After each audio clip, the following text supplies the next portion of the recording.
UP में अब corona के मामलों में गिरावट देखी जा रही है।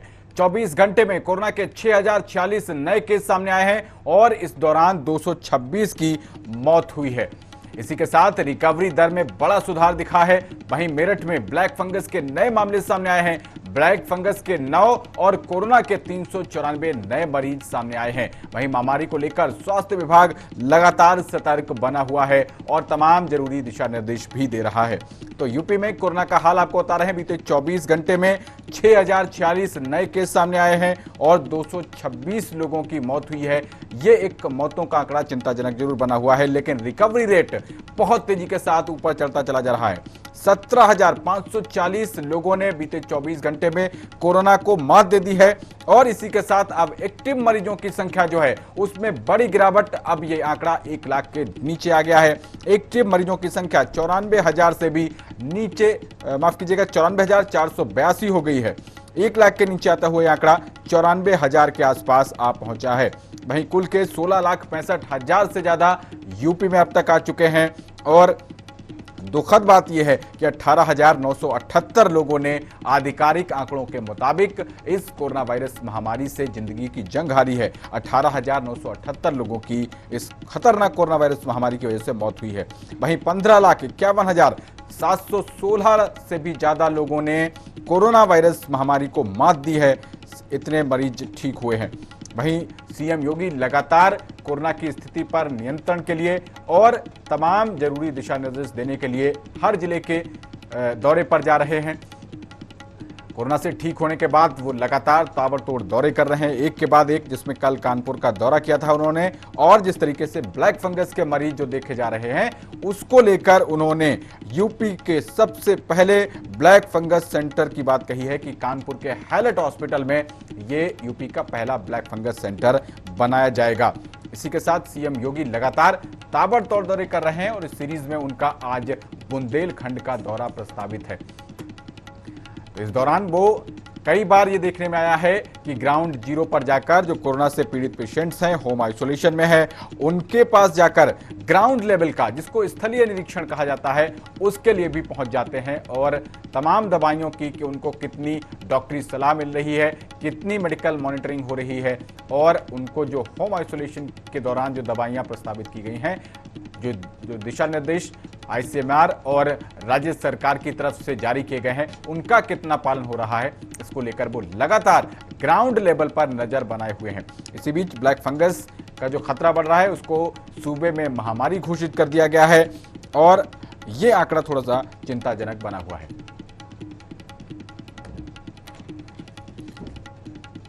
तो इसी बीच हमारे साथ रामपुर से संवाददाता राहत अली और सत्य प्रकाश आगरा से लाइव जुड़ गए हैं। राहत, सबसे पहले आपका रुख करते हुए रामपुर में कोरोना को लेकर क्या हालात हैं?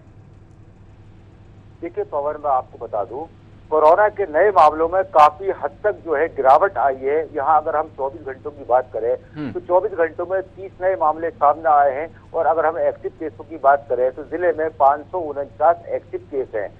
लेकिन चिंता की बात यह है कि मौतों का जो है मामला नहीं थम रहा है। मौतें लगातार हो रही हैं। 24 घंटे में 2 मौतें भी कोरोना से हुई है। तो इस चीज को लेकर जो है कहीं ना कहीं, क्योंकि कोरोना का ग्राफ तो घट रहा है लेकिन मौतों का सिलसिला अभी जारी है। लेकिन जनता जो है कहीं ना कहीं अभी लापरवाह बनी है। जिस तरह से कोरोना कर्फ्यू लगा हुआ है तो जनता जो है बिल्कुल लगातार जो है घूम रही है, रोडों पर जा रही है, एक दूसरे के घरों पर जा रही है, चौराहों पर जो है भीड़ लगी हुई है। लेकिन पुलिस प्रशासन भी अपना काम कर रहा है। उनके खिलाफ जो है मास्क न लगाने वालों पे जुर्माना भी वसूल रहा है उनसे और जो है पूरा जो है वो अपना काम करे। लेकिन ग्रामीण इलाकों में जो है कोरोना कर्फ्यू का जो है पालन देखने को नहीं मिल रहा है। यहाँ लगातार जो है जैसे पहले जनता रहती थी वैसे आज भी जनता जो है लगातार एक दूसरे के संपर्क में है। लेकिन राहत, बीते 2 दिनों से देखा जा रहा है कि टेस्टिंग बहुत बड़े मात्रा पर हो रही है। 3 लाख से भी ऊपर टेस्ट किए जा रहे हैं। हालांकि आप बता रहे हैं कि लोग जो है वो लॉकडाउन की जो गाइडलाइंस हैं उनका पालन करने में लापरवाही बरत रहे हैं। तो अब ये जिम्मेदारी पुलिस प्रशासन के ऊपर भी हो जाती है। सिर्फ स्वास्थ्य विभाग अकेले महामारी से नहीं निपट सकता। स्वास्थ्य विभाग, पुलिस प्रशासन, तमाम संस्थाएं और इसी के साथ जनता का सहयोग भी आवश्यक है। जिला अधिकारी ने जो है सभी जिले के सीएसपी और सीएचसी स्वास्थ्य केंद्र और प्राथमिक स्वास्थ्य केंद्रों पर जो है सख्त दिशा निर्देश दिए हैं स्वास्थ्य विभाग को कि सभी जगहों पे जो है लगातार कोरोना की टेस्टिंग हो, और टेस्टिंग लगातार जो है यहाँ पर हो रही है बड़ी मात्रा में। लेकिन उसके साथ साथ टेस्टिंग होने के बाद जो है लोग जो है सतर्क रहना चाहिए। पुलिस प्रशासन की जिम्मेदारी है जो ग्रामीण इलाकों में जो है, क्योंकि कोरोना का खतरा जिस तरह लगातार रोज घट रहा है, तो कहीं ना कहीं अगर जनता सतर्क रहेगी, इससे जो है एक दूसरे के संपर्क में नहीं आएगी, तो ये कोरोना काल जो है हो सकता है कि जो इसकी चेन जो है टूट जाए। क्योंकि सूबे के मुख्यमंत्री योगी आदित्यनाथ लगातार जो है इस पर जो है नजर बनाए हुए हैं और अधिकारियों को दिशा निर्देश जो है दे रहे हैं कि कहीं पर भी कोई भी ऐसी शिकायत ना मिले, और पूरी तरह स्वास्थ्य विभाग भी अलर्ट रहे, और जनता में जो है बड़ी संख्या में जो है टेस्टिंग होना चाहिए। तो टेस्टिंग का काम तो बराबर जिले में चल रहा है, लेकिन लॉकडाउन का जो है पालन जो है यहाँ देखने को नहीं मिल रहा है। ये अब 31 मई तक के लिए नई गाइडलाइन आ गई है कि कोरोना कर्फ्यू लागू रहेगा, लेकिन लोग अगर लापरवाही बरतेंगे, और ये कोरोना का जो इसके पीछे मंशा यही है कि इन केसेस जो अभी 6,000 के आसपास आ रहे हैं, इनको कम करके 2-3 हजार के आसपास लाया जाए, लेकिन लोग लापरवाही बरतते रहेंगे तो एक बार फिर से बढ़ेगा। ये भी जनता को समझना चाहिए। बिल्कुल, जिस तरह से क्योंकि बड़े पैमाने पर जो है शुरू में कोरोना दूसरी लहर में एकदम बड़े पैमाने पर बढ़ा था, और जब जो है कोरोना कर्फ्यू लगाया गया था, धीरे धीरे इसकी चेन टूटने के कगार पर अब जो है पहुंच चुकी है। क्योंकि मुख्यमंत्री का प्रयास और अधिकारियों का जो है प्रयास रहा है, काफी योगदान रहा है इसको जो है चेन तोड़ने में। लेकिन अगर जनता जो है सतर्क नहीं हुई और इसी तरह से कोरोना कर्फ्यू का पालन नहीं किया, तो ये जो है, क्योंकि ये ऐसा ही कोरोना वायरस है, कभी भी किसी समय भी जा सकता है, और ये अमीर गरीब को नहीं देखता, किसी पे भी अटैक कर सकता है। तो जनता को जो है सतर्क रहना चाहिए कि स्वास्थ्य विभाग है वो टेस्टिंग कर रहा है, मरीजों की देखरेख कर रहा है, उसको दवाएं दे रहा है, लेकिन ये पुलिस प्रशासन का अलावा भी जनता की जिम्मेदारी बनती है कि जिस तरह की महामारी फैली हुई है, तो इससे जो है खुद भी बिना मास्क के बाहर ना निकले, लेकिन जरूरी काम हो तभी बाहर निकले। लेकिन जनता कहीं ना कहीं लापरवाह है, और पुलिस प्रशासन जो है इसको रोकना चाहिए। पुलिस प्रशासन को ग्रामीण इलाकों में जो है सतर्क होना चाहिए। जी, तो इसी बीच हमारे साथ सत्यप्रकाश आगरा से लगातार बने हुए हैं। सत्यप्रकाश जी, आगरा में कोरोना को लेकर प्रशासनिक इंतजामात कितने चाक चौबंद हैं?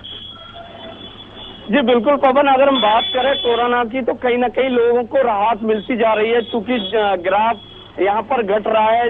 आगरा ताज नगरी में अगर पिछले 24 घंटों की बात करें तो यहाँ पर 57 नए मरीज मिले हैं। इसके साथ में यहाँ मौतों का आंकड़ा है वो थमने का नाम नहीं ले रहा है। टोटल अगर मौतों की आगरा में बात करें तो 364 के करीब मौतें हो गई है। 9 मौतें पिछले 24 घंटे में हुई है, और एक्टिव केस की बात करें तो 9 से 80 के करीब एक्टिव केस भी है। लगातार यहाँ जिला प्रशासन कहीं ना कहीं देखिए जो चैन बन गई थी कोरोना की, उसे तोड़ने में कहीं ना कहीं सफल होता नजर आ रहा है। लेकिन जिस तरीके से अगर बात करें तो जो हालात पिछले महीने रहे थे वो बहुत बुरे, दर्दनाक, भयावह थे, उसको लेकर के कहीं ना कहीं मुख्यमंत्री योगी आदित्यनाथ की मेहनत कहीं ना कहीं रंग ला रही है। दूसरा जो देखिए विकल्प इन्होंने ढूंढा है वो लॉकडाउन का था। वो लॉकडाउन कहीं ना कहीं लॉकडाउन का असर सीधा देखने को मिल रहा है, क्योंकि यहाँ पर जिस तरीके से देखिए अभी 31 मई तक यह लॉकडाउन बढ़ा दिया गया है, और जिस तरीके से पहले जो लोगों को जो सुविधा मिल रही थी वो कहीं ना कहीं वही पहले जैसे ही यहाँ व्यवस्था रहेगी। लेकिन यहाँ पर जिस तरीके से ग्रामीण इलाकों में लगातार संक्रमण फैल रहा है, इसको लेकर के जिस तरीके से यहाँ पर जो निगरानी टीमें बनाई गई है, निगरानी टीमों के तहत कहीं ना कहीं लोगों के घर जा करके जिस तरीके से बीमारी के बारे में पूछा जाता है, वो कहीं ना कहीं यहाँ नदारत होती नजर आ रही है। लगातार देखा जा रहा है कि अभी कोरोना खत्म नहीं हुआ, इसके साथ में ब्लैक फंगस ने यहाँ हड़कंप मचा दिया। नए मरीज पिछले 24 घंटे में 10 मिले हैं। टोटल मरीज 17 हो चुके हैं, जिनका